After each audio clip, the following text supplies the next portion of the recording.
Hello, लगती है वो जरूर माँ जी के पास ही गए होंगे। मैं भी उसे जाने नहीं दूंगी वहाँ पे।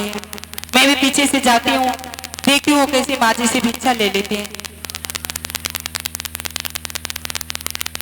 हेलो,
अभी आप लोग देख चुके हैं जोगी बाबा अपनी पत्नी से भिक्षा लेने में सफल हो चुके हैं